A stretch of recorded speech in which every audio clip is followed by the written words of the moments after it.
Morning students, देखिएगा अब हम पढ़ेंगे डिवीजन एल्गोरिथम ऑफ पोलिनोमियल्स। मतलब क्या है, एक पोलिनोमियल को हम दूसरे पोलिनोमियल से कैसे डिवाइड करते। ये सभी आपने डिवीजन एल्गोरिथम लेमा के अंदर पढ़ा है कि डिवाइडेंड जो भी होगा वो किसके इक्वल होगा, डिवाइजर इनटू में क्वोशिएंट प्लस में रिमाइंडर। अब ये आपके पास हमने किया है a equal to B Q plus R number system के अंदर डिवीज़न किया था। अब हम एक पोलिनोमियल को दूसरे पोलिनोमियल से डिवाइड कर देते हैं तो क्या कहता है, हमने दो पोलिनोमियल लेने पड़ेंगे। जैसे नंबर सिस्टम के अंदर आपने a और b कोई भी दो नंबर लिए थे such that a equal to a greater than b है, तो a इजिकल टू आपने लिखा था बी क्यू प्लस में आर।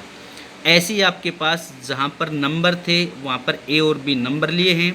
अब आपके पास पोलिनोमियल्स हैं तो दो पोलिनोमियल्स लेंगे। कहता है पी एक्स और क्यू एक्स आपके पास कोई भी दो पोलिनोमियल हैं। अब जो क्यू एक्स होगा वो आपके पास जीरो नहीं होना चाहिए, जैसे ए बी से बड़ा होगा, और बी की वैल्यू जीरो नहीं होनी चाहिए, ए और बी जीरो नहीं होना चाहिए। Then we can find Q X and R x.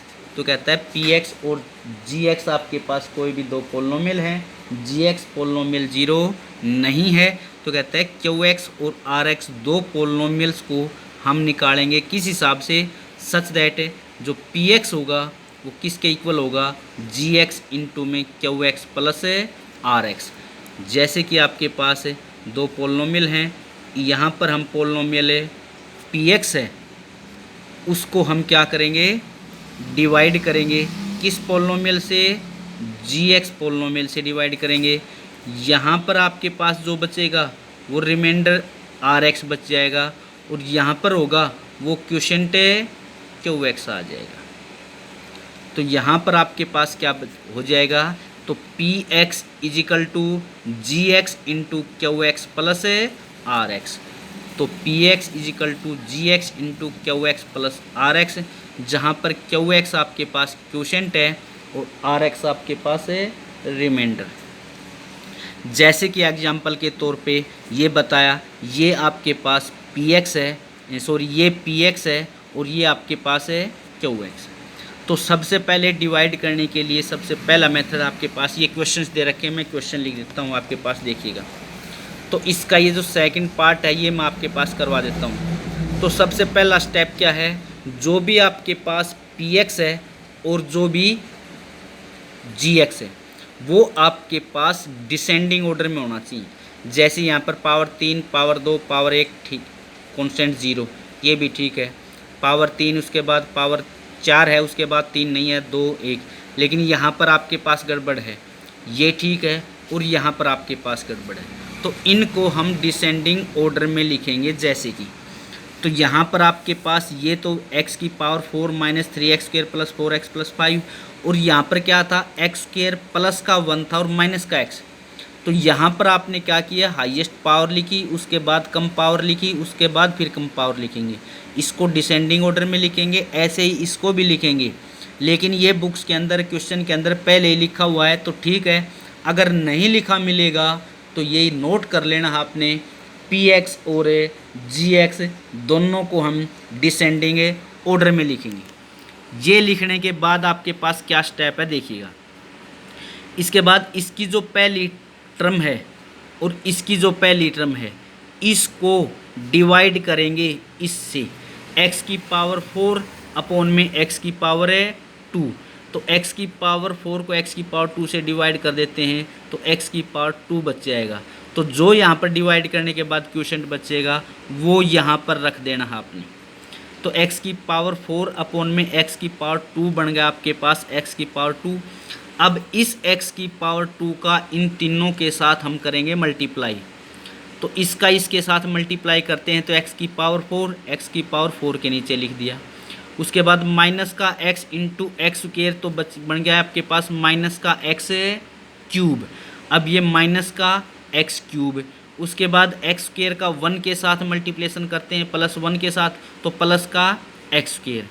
अब ये लिखने के बाद आपने सबट्रैक्ट कर देना है, साइन चेंज कर देना है। जो प्लस है वो माइनस कर देंगे, माइनस है वो प्लस कर देंगे, प्लस है तो वो माइनस। ऐसा करने के बाद जो हाईएस्ट पावर है वो हो जाएगी आपके पास कैंसिल। तो x की पावर 4 हो गया कैंसिल। x की पावर 4 कैंसिल होने के बाद क्या बचा, x की हाईएस्ट पावर देखो 3 बचेगा, x क्यूब है यहाँ पर है तो प्लस का x क्यूब है वो लिख लेंगे। उसके बाद पावर 2 यहाँ पर भी है और पावर 2 यहाँ पर भी है। यहाँ पर तो है माइनस का 3 टाइम्स, यहाँ पर है माइनस का 1 टाइम्स है, तो माइनस का 3x² और माइनस का x² बच जाएगा माइनस का 4x²। उसके बाद एक्स वाई टर्म यहाँ पर है, यहाँ नहीं है लिख दिया, कांस्टेंट यहाँ पर है, यहाँ नहीं है ये लिख दिया।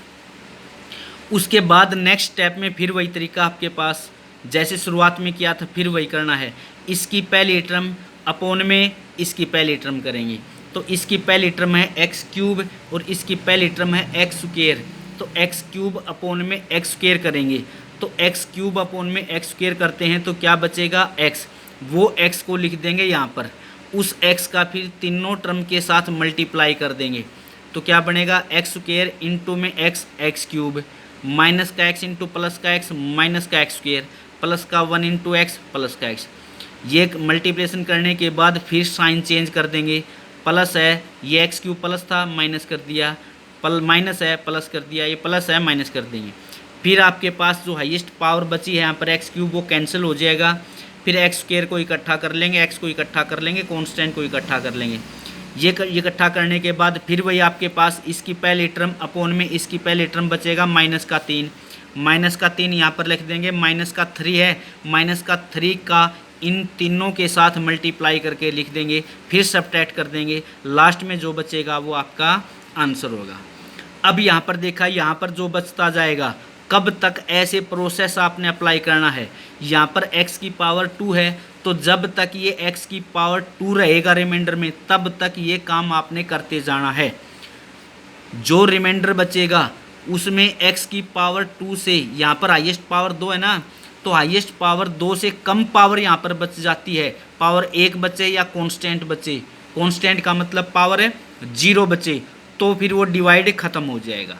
तो यहाँ पर आपके पास देखिएगा px क्या है, ये तो है px, ये है gx, px जो डिवाइड हो रहा है डिवाइडेंड, gx जो डिवाइड कर रहा है डिवाइजर, ये क्वोशेंट और ये रिमाइंडर। तो अभी थोड़ी देर पहले आपके पास ये फॉर्मूला बताया था, इस फॉर्मूले के अंदर सारी वैल्यू रख देंगे, आपका आंसर ये px है, ये gx है, ये qx आ गया, ये rx है, तो px आपके पास इसके इक्वल होता है। अब जो सेकंड क्वेश्चन है उसके अंदर आपने बताना है कि फैक्टर है या नहीं है।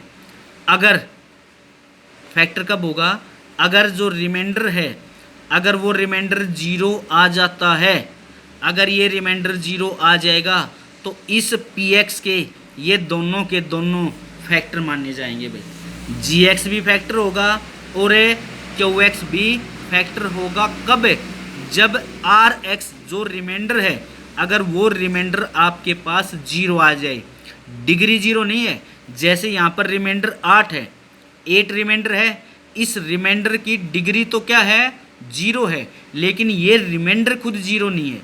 तो जहाँ पर रिमाइंडर 0 आ जाएगा तो हम कहेंगे ये gx भी और qx भी ये दोनों के दोनों इस px के क्या होंगे, फैक्टर होंगे।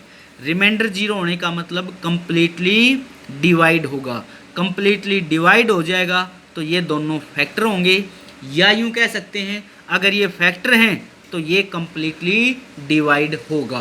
कंप्लीटली डिवाइड का फिर मतलब बता देता हूँ, रिमाइंडर 0 होगा।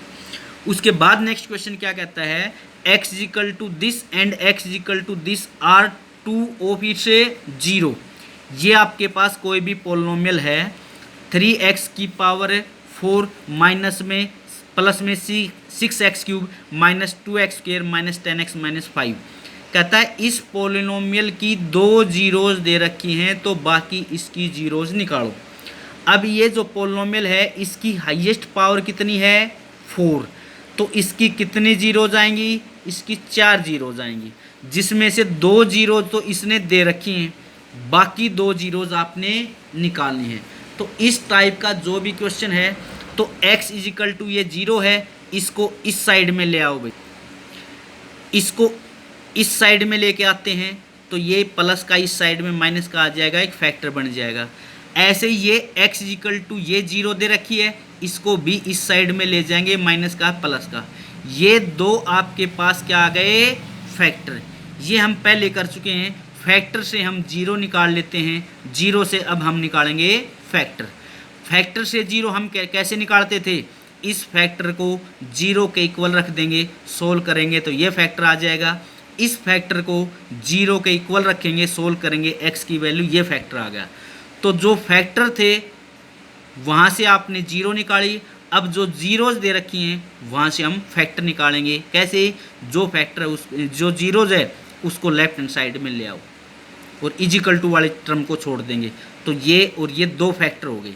अब इसके फैक्टर कितने बनने हैं, 4, और उन चारों फैक्टर का मल्टीप्लिकेशन इसके इक्वल आएगा, जिसमें से 2 फैक्टर तो दे रखे हैं, तो इन दोनों फैक्टर का करेंगे मल्टीप्लिकेशन। करो भाई, इनका मल्टीप्लिकेशन करते हैं तो फॉर्मूला बनता है a माइनस बी इंटू में a प्लस बी, फॉर्मूला बनेगा a square minus B square का।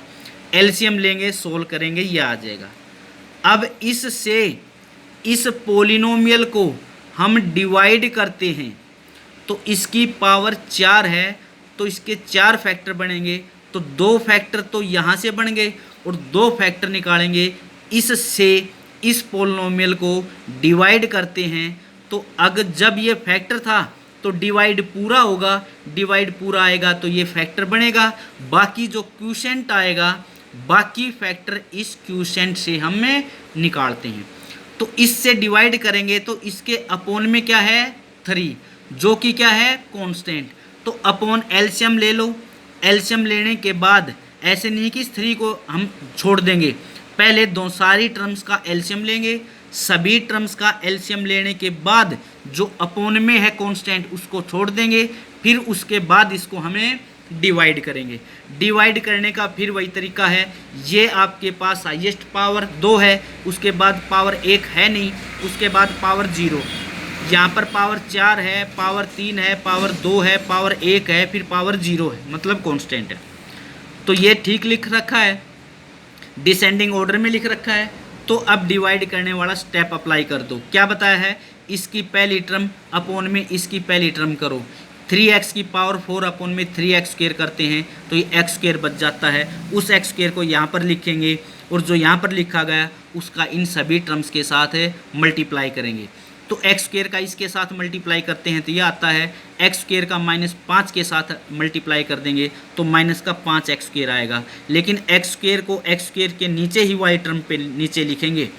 तो फिर उसके बाद क्या बताया था, साइन चेंज कर देंगे। साइन चेंज करने के बाद ये हो जाएगा कैंसिल। ये x की पावर 3 कुछ है नहीं तो ये टर्म एज इट इज़ आ जाएगी। माइनस का 2 प्लस का 5 बच जाएगा, प्लस का 3x स्क्वायर, उसके बाद ऐसे ही और ऐसे ही चलते जाएंगे तो रिमाइंडर आपके पास क्या आ जाएगा, 0। जब रिमाइंडर 0 आ गया तो ये जो क्वोशिएंट है ये आपके पास पावर 2 का बचा। अब यहाँ से पावर 2 का है तो 2 जीरोज यहाँ से निकालेंगे, जो कि आपके पास पिछली एक्सरसाइज और पिछली वीडियो के अंदर आपको बताया गया था। जीरोज हम कैसे निकालते हैं तो उसका मेथड बताया था, फैक्टराइजेशन मेथड। तो फैक्टर बना के अगर सोल्व करते हैं तो इसके 2 फैक्टर बनेंगे और दोनों के दोनों सेम ही फैक्टर बनेंगे, x+1 इंटू x+1। इस फैक्टर को 0 के इक्वल रखते हैं तो x की वैल्यू आ जाएगी, दूसरे फैक्टर को भी 0 के इक्वल रखते हैं तो दूसरी वैल्यू आ जाएगी। तो ऐसे करके आपके पास 2 जीरोज यहाँ से आ गई, 2 जीरोज इसकी दे रखी थी, ऐसे करके इसकी 4 जीरोज आ गई। इंपॉर्टेंट क्वेश्चन है भाई, ध्यान से करना है। फिर भी कोई प्रॉब्लम आए तो पूछ लेना। Thank you.